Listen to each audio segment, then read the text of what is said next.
There's one lady here that went around near the pond, and she knocked on the doors all around the pond, and she got 14 proxies to keep the ducks.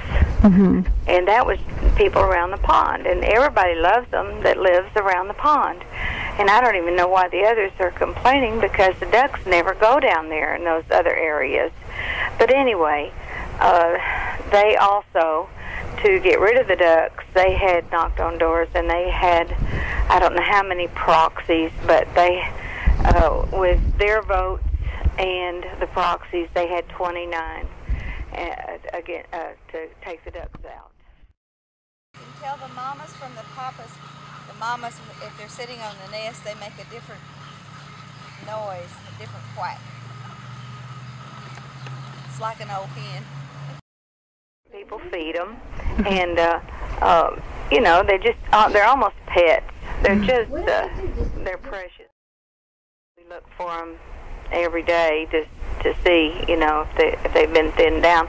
I don't think they'll be able to capture all of them. They might. Actually, they were not a native duck, and that's one thing. Another thing they were griping about. They said, well, they're not native, and I mean, they've been here this long, and I don't know why it's come up or why they want to do it, but a lot of people do not want it. They don't want them to take them.